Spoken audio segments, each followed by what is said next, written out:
சிங்கப்பூர்ல இருக்கக்கூடிய சுவாண்டோட்டோன். இவருடைய வயசு சொன்னா கண்டிப்பா நீங்க வந்து ஆச்சரியப்பட்டு போவீங்க. அப்படியே ஆதங்கப்பட்டு போவீங்க. ஏன்னா இவருடைய வயசு வந்து 60 வயசு ஆகுதுங்க. நம்ப முடியுதா? பார்க்கறதுக்கு எவ்வளவு யங்கா சின்ன பையன் மாதிரி எவ்வளவு அழகா இருந்துகிட்டு இருக்காரு. ஸோ இவர் வந்து ஒரு சிங்கப்பூரை சார்ந்து இருக்கக்கூடிய ஒரு நபருங்க. இவர் வந்து இன்ஸ்டாகிராம்ல கிட்டத்தட்ட 19 லட்சம் ஃபாலோவர்ஸ் வந்து வச்சிருக்காரு.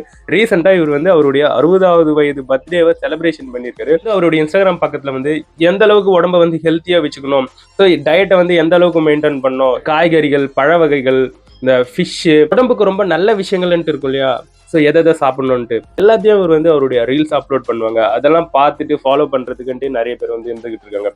ஸோ இது போன்ற ஒரு நபர், ஒரு யங்கா இந்த அளவுக்கு தோற்றமளிக்கக்கூடிய ஒரு நபர் வந்து அவர் ஒரு ஃபிஷ்ஷை சாப்பிட்டு இருக்காரு, சால்மோன் ஃபிஷ்ன்ட்டு. அதை ஷேர் பண்ணி நிறைய பேர் வந்து பாத்தீங்களா, இவர் இந்த ஃபிஷ் சாப்பிட்றதால இப்படி எங்கா இருந்துகிட்டு இருக்காரு அப்படின்னு சொல்லிட்டு இருக்காங்க. இல்ல கிடையாது. அதை தாண்டி அவருடைய லைஃப் ரொட்டீன்ல அவர் வந்து நிறைய விஷயங்களை வந்து டே பை டே ஃபாலோ பண்ணிட்டு வர்றாரு. எக்ஸசைஸா இருக்கட்டும், பழ வகைகளை சாப்பிட்றதா இருக்கட்டும், டயட் கண்ட்ரோலா இருக்கட்டும், இது போன்ற ஏகப்பட்ட விஷயங்கள் அவர் வந்து ஃபாலோ பண்ணிட்டு இருக்காரு. அதனாலதான் அவருக்கு வந்து இந்த அளவுக்கு ஸ்கின் க்ளோவிங்கா, சுருங்காம, யங்கா காட்டிட்டு இருக்கு. ஸோ அது போன்ற விஷயங்கள் வேணும்னா நம்ம எல்லாருமே அதை தான் ஃபாலோ பண்ணி ஆகணும். ஒரு விஷயத்த மட்டும் பண்ணிட்டு ரிசல்ட் வரலையே அப்படின்லாம் சொல்லக்கூடாது. பட் இவர் வந்து ஒரு நல்ல இன்ஸ்பிரேஷனா இருப்பாருன்றது வந்து மாற்று கருத்தே கிடையாது. இந்த மாதிரியான உணவு முறைகள்லாம் ஃபாலோ பண்ணா கண்டிப்பா சாவே கிடையாது. கிட்டத்தட்ட ஒரு 200 வருஷத்துக்கு வாழ்ந்துடலாம் வேணுமோ. இதை பற்றி நீங்க என்ன நினைக்கிறீங்கன்றது என்னோட கமெண்ட் செக்ஷன்ல பதிவு பண்ணுங்க.